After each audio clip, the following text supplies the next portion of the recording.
What's up, YouTube? It's been a while since I've been on and recorded anything, um, but I'm happy to be back. What inspired me to start doing more videos again is I did an interview with Joe from the After Prisons show. So I hope some of you got to see that and enjoy it. It's a wild story. I've got a lot of them, and I thought I'd share another one with you guys today. Uh, and this one is more spiritual than it is crazy, and how there really are no coincidences. Um, and in honor of one of my late good friends, this one will be titled WATO. WATO stands for What Are the Odds? That's always what he used to say whenever we would experience a very profound synchronicity. His exclamation would always be "Watto!" So this story starts in 2005. I was sentenced in 2001. I was sentenced to a 10-year prison sentence for a bank robbery, which of course is a whole nother story in itself. But I ended up at Lawrenceville Correctional Center, run by a private corporation called GeoCorp. But at Lawrenceville, which I was in a therapeutic community there, which is another wild story. But this has more to do with my cellie. The person that I shared a cell with is typically called a cellie. And this particular cellmate, his name was Victor Williams. I want to make sure that everybody, this story, of course, can be confirmed 100%. There's no reason to lie. Everything that I share is 100% true. Trust me. um, so Vic was from Tennessee, from Bristol, Tennessee. Good old Southern boy. Talk like this, like real country. But the nicest guy in the world you would ever want to meet. I mean, he would literally give you the shirt off of his back. That type of just generous, kind, down to earth, a person who, if you found out his crime, like, you wouldn't believe it. Like, he was at a bar with a good friend of his best friend. And his friend got into a fight in the bar, and it spilled out into the parking lot. I believe Vic and him were leaving, and apparently the guy comes out of the bar running at him with a gun, with a baseball bat or a knife or something, and then his friend pulled a gun out and shot and killed the guy. And Vic, just got in the car, and his friend jumped in the car with him, and they drove away. And unfortunately, the guy that he shot ended up dying. And so they charged Vic with accessory to murder for driving his friend away in the car. And they gave him 40 years for that. 40 years. But he was sentenced under the old law, so he would go up for parole after he served a certain amount of time. Now, Vic was in his late 50s. He had gray hair. He had been down for 23 years, I believe. He had done over half of the 40-year sentence. So he had been turned down for parole multiple times. For every time, it's, serious nature of crime, is why they turn down everybody for parole constantly. Um, but he was such a cool, laid back. Like when I was there, I had a little bit of support, but he had, good family support. Um, he had a wife that would drive from Bristol to Lawrenceville to visit him every weekend. And it was like a 5, 6 hour drive. It wasn't an easy one. And this was the coolest part was every weekend she would bring him a balloon and at the visitation, and at the end of the visitation you were allowed to hug and kiss. So she would have she might go to the bathroom and put it in her mouth towards the end of the visit, but at the end of the visit they would hug and embrace and kiss, and she would spit the balloon into his mouth. And he would either swallow it or he'd keister it. He'd go to the bathroom and keister it. I don't know, one way or another, he was able to get this balloon back every weekend.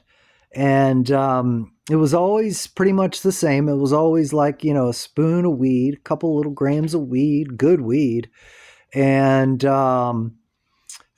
4, or, 5, 6, usually a few Oxycontins. I forget what milligram. They're usually like 20 or 40s. They were, man, he would look out too. He would, at the time I was trying to stay clean, working in this therapeutic community, but every night, he would light up a joint after lockdown, and I'm smelling the weed, and yeah, just thinking about smoking a little weed. I would turn it down. Of course, he'd offer every night. Yeah, and then finally, after of him being my cellie for a couple months, finally I was like, all right, let me hit it. Let me hit it, man. And I started, smoking the weed. I started getting high.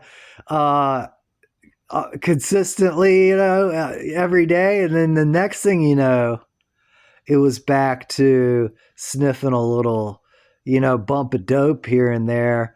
And once that, that's my story. Once I picked the dope back up, that's it. That's all she wrote.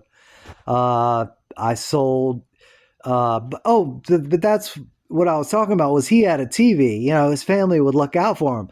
And so he had everything. He had jeans and nice sneakers and TV and smoking Newports and all, the whole 9 yards. I didn't even have a TV.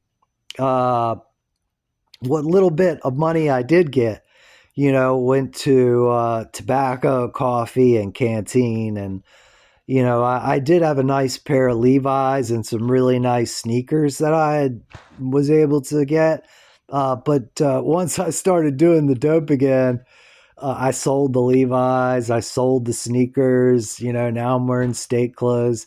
There's a whole hierarchy, just like there is in society.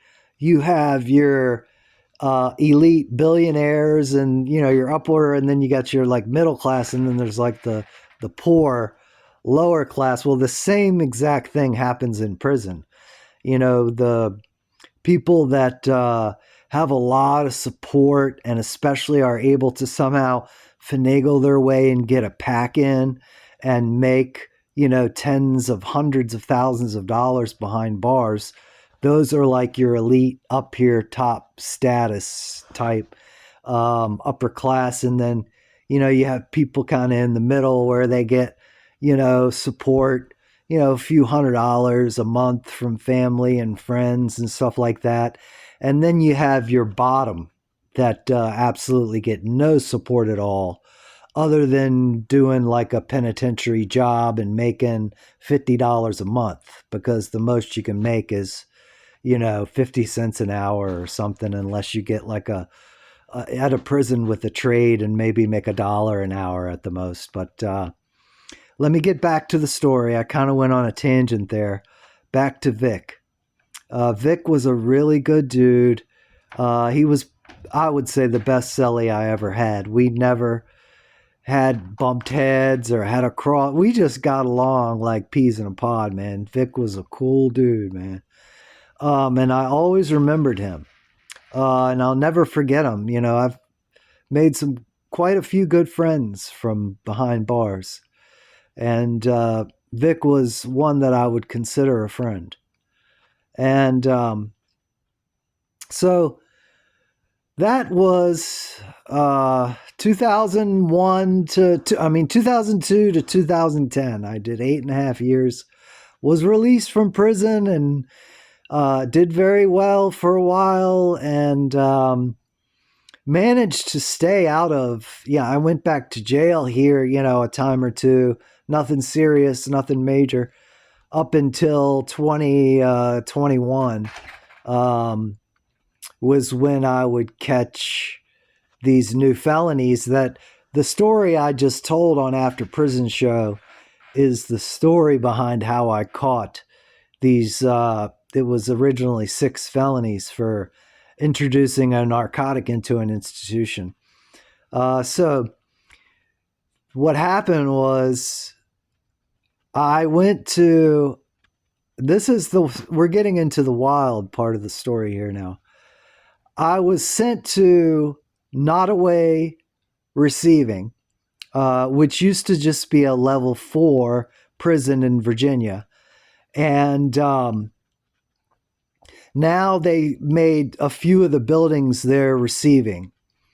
And I get to Nottoway Receiving.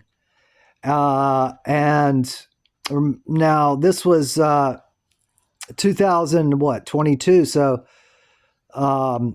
right after COVID, like a year after. So they still had kind of kept you separate from population. They even kept you locked down for a little while. But once I was able to start going to the cafeteria for meals, we were eating with other buildings that were there for receiving. And I think I was in building 1. Like you wear jumpsuits and you get different colors. So we happened to eat with building 2 this day for lunch. And I'm walking to try to find a table to sit down. And there's an old head sitting by himself at this one table. And typically I like to try to chill or hang around with the old heads, because they're laid back and it's easier to stay out of trouble that way. So I go to sit down with this old head, and I say, "Hey, man, how you doing? You mind if I sit here?" He's like, "Oh, no, go ahead, buddy. You're good." And he had like that deep Southern accent like Vic. And I was like, "Yeah, you sound, kind of country. Are you from the Bristol area?" He said, "Yeah, that's exactly where I'm from, buddy. Have you ever been up there?"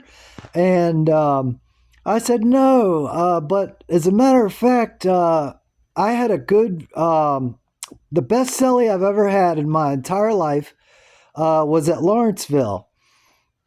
And,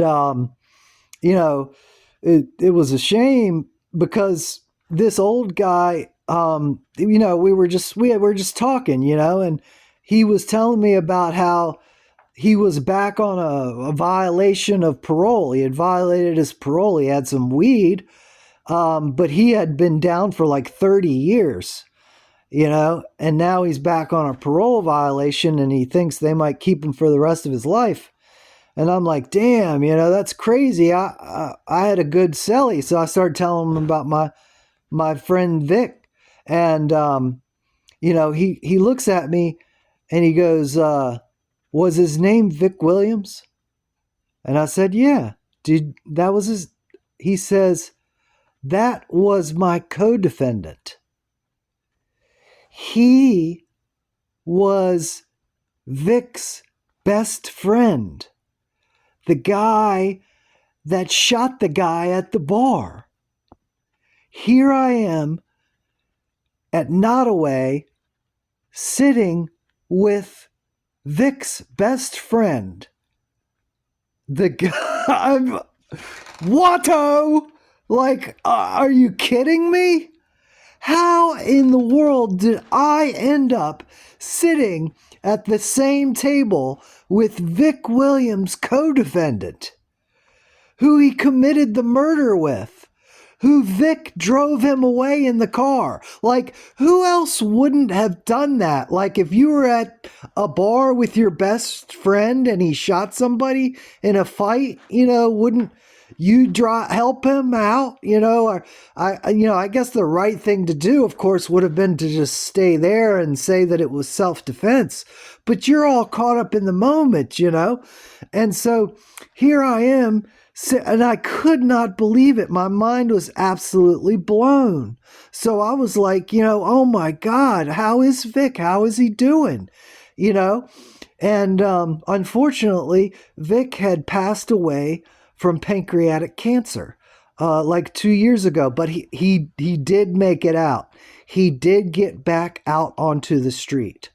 So I was so grateful that at least he was able to experience some freedom. But you want to talk about unbelievable. Like, could you calculate the odds of me running into his co-defendant and actually sitting at the same table with him and making that connection? Like, how many hundreds of thousands of people are in the system that I could have sat down to that, have zero connection at all to do with Vic Williams? And I happened to talk to him about Vic Williams, and that was the guy.